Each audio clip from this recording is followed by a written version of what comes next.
Masya Allah, tabarakallah pemirsa, kembali lagi dalam Damai Indonesiaku yang siang hari kita masih mengangkat tema sifat iri hati. Ini memang sering sekali menjangkit di diri kita, sembuh kambuh lagi dan ini sering sekali terjadi di antara kita semuanya. Nah untuk itu pemirsa, kami persilakan kepada para jamaah untuk mengajukan pertanyaan dan nanti akan dijawab oleh guru-guru kami dalam Damai Indonesiaku. Kami persilakan Ibu Ida Swasta, boleh berdiri Ibu, nanti akan dijawab oleh Ustadz Riza Muhammad terlebih dahulu. Assalamualaikum warahmatullahi wabarakatuh. Waalaikumsalam warahmatullahi wabarakatuh. Saya Ibu Ida Swasta dari Majelis Taklim Hikmatul Ummahat Serdang Kemayoran.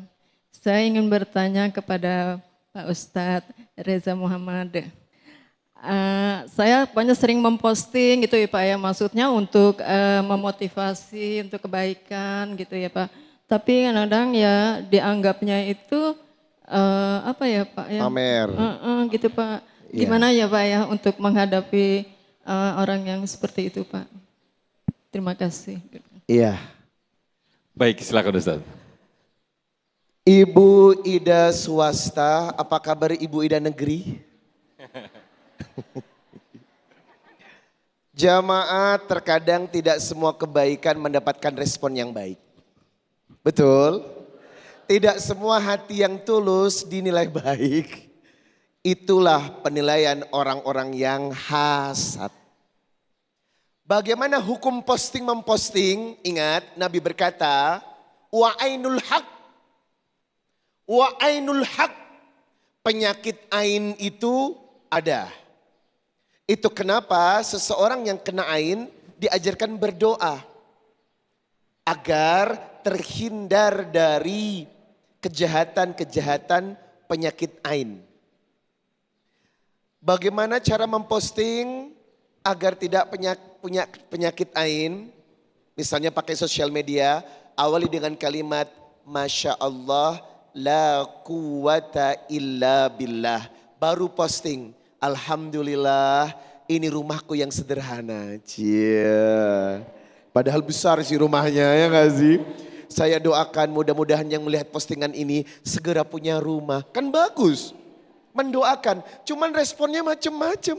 Ya enggak? Allah. Pamer ya enggak sih? Ketika orang memandang dengan pandangan yang sinis dan benci. Maka kalau Anda memposting tidak mengucapkan kalimat doa. Masya Allah la quwata illa billah. Ibu Ida terserang penyakit ain. Karena apa? Ain itu hadir bukan cuma karena dengki dan benci, tapi wa yuhibbuhu, rasa takjub kita kepada orang lain kalau tidak diawali dengan doa bisa bikin orang itu sakit. Contoh, gue manis. Halo, ada lesung pipinya ya kan? Ya Allah, senyumnya lo ya. Ustadz Riza manis banget. Sakit gue, sakit kena ain gue. Karena apa? Ibu mengagumi saya tanpa doa. Harusnya awali dengan Masya Allah la quwata illa billah. Senyumnya manis banget. Nah, ada anak kecil diposting, ibu bilang, ih ganteng ya. Sakit anak itu bu, sakit karena yu'jibuhu. Anda takjub. Ain bukan cuma berbicara soal hasad, kebencian tatapan mata. Ain juga berbicara tentang kekaguman. Kalau Bapak kagum sama seseorang, jangan langsung dipuji Pak. Awali dengan kalimat doa. Masya Allah, la quwata illa billah. Ganteng banget ya anak itu, baru anak itu bebas dari penyakit ain. Ini menandakan apapun yang dilakukan, laisa syai'un akramah Allah Ta'ala minad doa. Jangan lepas dari doa. Mau posting sesuatu, foto sesuatu, diposting di media sosial. Tidak semua orang itu merespon dengan baik. Doa inilah yang akan menghindarkan penyakit ain. Nah yang kedua, Ibu Ida, ingat perkataan ayah Yusuf kepada anaknya, ya bunayya la taksus ru'ya ala ikhwatika. Jangan kau ceritakan mimpimu kepada saudaramu. Berarti apa? Tidak usah memposting kesuksesan. Tidak usah memposting keberhasilan. Karena akan mengundang iri dan dengki. Jadi harusnya sukses diem-diem baik. Tahu-tahu rumahnya udah lantai 10 aja, Masya Allah. Ya Allah, ada liftnya di rumahnya, ya Allah. Udah gitu aja, jangan dari awal. Hai guys, ya baru tahap peletakan pondasi guys. Ngomong-ngomong ini mau lantai 10 loh guys. Nggak usah dipamerkan. Karena apa? Dalam kaidah memamerkan keberhasilan itu dilarang oleh agama. Karena tidak semua orang memiliki hati yang bersih. Padahal kita sudah tahu, ya ayyuhalladzina amanu jtanibu katsiran minadh-dhon, jauhi dhon, prasangka. Prasangka saja tak boleh, apalagi suudzon, buruk sangka. Masalahnya tidak semua hati orang itu bersih. Maka berusahalah untuk menyembunyikan keberhasilan, menyembunyikan kesuksesan. Biarkan Anda nikmati, orang lain tak perlu tahu. Karena kalau Anda sering posting pamer, khawatir terbunuh dengan penyakit ain. Dan kata Nabi, penyakit yang banyak membunuh umatku adalah penyakit ain. Secara deteksi dibawa ke dokter, tidak terdeteksi penyakitnya, tapi langsung membunuh Anda. Karena ini bagian dari sihir saudara-saudara. Itu kenapa ingat Ibu Ida swasta, kabarkan ke Ibu Ida negerinya ya. Kalau posting agar tidak kena penyakit ain, penyakit hasad dan iri, ucapkan satu kalimat, Masya Allah la quwata illa billah. Baik, terima kasih Ustadz Riza Muhammad atas jawabannya. Mudah-mudahan kita semuanya terhindar dari penyakit ain seperti yang disebutkan oleh guru kita Ustadz Riza Muhammad tadi. Nah berikutnya kami persilakan atas nama Pak Bambang Subroto. Boleh berdiri Pak Bambang, nanti akan dijawab oleh Ustadz Syahdan. Terima kasih. Bismillahirrahmanirrahim. Assalamualaikum warahmatullahi wabarakatuh. Waalaikumsalam warahmatullahi wabarakatuh. Saya Bambang Subroto ingin bertanya kepada Pak Ustadz. Kalau kita memiliki tetangga atau mungkin kawan, tetapi beliau ini atau tetangga kita ini tidak senang terhadap kita atau kesusahan kita. Nah, bagaimana menghadapi tetangga atau kawan kita yang demikian itu? Apakah kita diamkan? Apakah kita nasihati? Apakah kita sabarin? Atau kita sambitin. Terima kasih. Assalamualaikum warahmatullahi wabarakatuh. Waalaikumsalam. Terakhir nih yang gak enak ini kita habis. Yang terakhir serem juga nih. Tapi Bapak Ibu, sebenarnya kalau ada orang zolim ke kita, orang berbuat buruk kepada kita, orang berbuat jelek kepada kita, itu ada 4 pilihan yang boleh kita kerjakan, yang boleh kita lakukan. Yang pertama, boleh kita balas Pak. Tadi kalau tetangga nyambitin boleh kita balas sambit itu. Tapi ada syaratnya. Dalam Al-Quran surat Asy-Syura ayat 40. Wa jaza'u sayyi'atin sayyi'atum misluha. Balasan kejelekan dibalas dengan kejelekan yang sama. Yang setimpal. Syaratnya harus setimpal. Tapi kita kan ini kalau balas lebay. Betul nggak? Jangankan kalah, seri aja nggak mau kita. Benar nggak? Kayak anak kecil kalau dipukul sekali kira-kira dia balas berapa kali?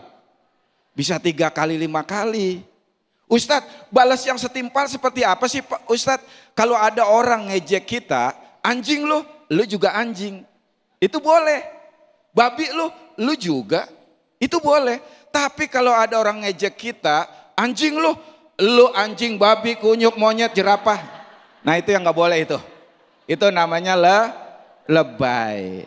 Tetapi pilihan ini mengandung resiko. Kenapa? Rugi kita, rugi dia. Orang yang kita balas pasti dia akan balas lebih besar lagi. Benar nggak? Kita yang dibalas akan membalas lebih besar lagi. Nggak pernah selesai, akhirnya hancur dua-duanya. Atau kita nggak balas, pilihan kedua kita simpen di sini nih. Tapi repotnya kalau kita nggak ridho, nggak ikhlas, akhirnya muncul yang namanya dendam, dengki tadi. Ntar lo, awas lo, cuma begitu doang, emang siapa lu, siapa gua sih. Jadi ada dendam, nah dendam ini yang bahaya. Bahaya bersemayam kalau kita nggak ridho. Menurut ilmuwan modern dari barat yang namanya Gerard Jampolsky, jangan suruh ngulang lagi, ini susah banget namanya nih orang nih. Berat saya ngapalinnya sebulan ini. Apa kata dia? Kebanyakan penyakit bukan disebabkan oleh apa yang dia makan, tapi kebanyakan penyakit disebabkan oleh apa yang memakannya. Apa yang memakannya? Benci, dengki, dendam, emosi, amarah, itu yang merusak tubuhnya sesungguhnya. Makanya menurut ilmu medis modern, sumber penyakit itu bukan di tubuh, tapi di jiwa kita. Makanya saya tuh kurang setuju tuh kalau ada bahasa mens sana in corpore sano. Di dalam tubuh yang sehat terdapat jiwa yang kuat. Keliru, lihat mohon maaf ODGJ, ya, orgil, badannya keker-keker tapi jiwanya bermasalah, betul nggak? Yang benar itu hadis tadi yang dibacakan oleh guru kita, ya. Di dalam tubuh manusia ada segumpal daging, kalau itu baik seluruhnya baik. Kalau itu rusak, seluruh tubuhnya rusak. Apa itu? Jiwa. Jiwa ini yang menentukan Bapak Ibu. Makanan nggak pengaruh banyak kok. Makanya mohon maaf saya semuda ini, ya, semuda ini. Maksudnya setua ini nggak ada makanan yang saya pantang tuh. Apa saja saya makan. Orang banyak pantangan. Bahkan orang kadang takut makan daging kambing. Saya makan terus. Kenapa takut makan daging kambing? Kambing itu mengandung kolesterol, Ustadz. Salah. Kambing itu nggak mengandung kolesterol. Kambing itu mengandung anaknya. Benar nggak? Kambing mengandung kolesterol.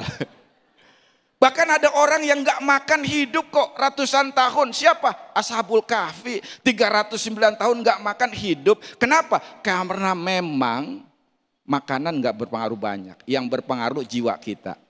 Kalau tetangga musuhin kita, kita balas permusuhan, hancur kita Pak.